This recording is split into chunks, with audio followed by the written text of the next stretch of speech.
I'm John Allen, managing consultant with Kite. We did a project with RABDF, a survey, in the last few weeks.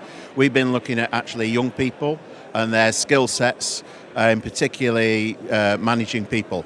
And it's highlighted a number of very good things, actually.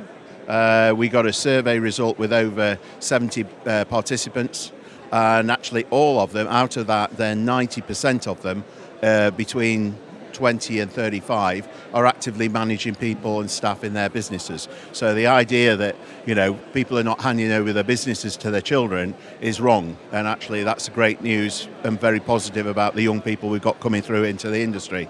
That's a great stat, isn't it? It's a bit of a shock for me, actually. Yes, I know. But the counter side to that is that out of those 70, guess how many had any formal training on managing people?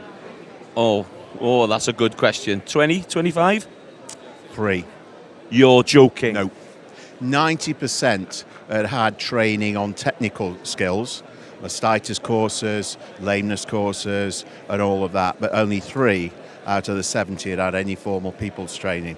And actually, one of the things that we're going to talk about later is really the industry needs to step in and do a lot more on this aspect, because people are the key to the future. And these are the youngsters. They want the training. They want to be trained. And actually, you know how many colleges have people training in their curriculum? No idea.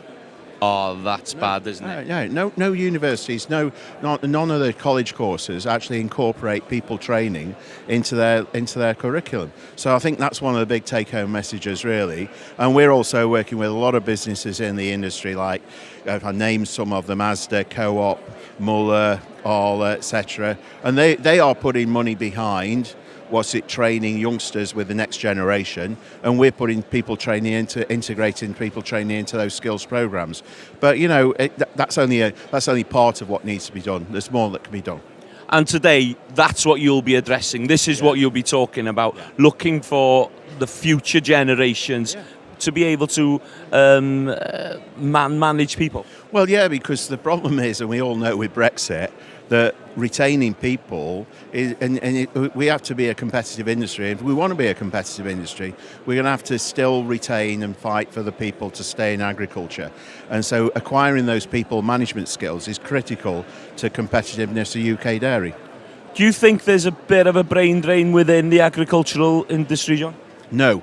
That's one of the things that certainly has come out, that in actual fact, and there's a very interesting stat we heard the other day, and I'll just relate that actually we've got plenty of young people, surprisingly, coming through. I think we talk about the average age of dairy farmers being old, but there's plenty of young people, very talented young people coming through.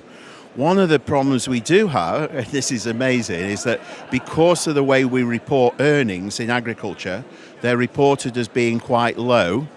And you've now got universities maybe considering ceasing supporting courses for students on student loans, because they're saying that agriculture is a low-paid sector.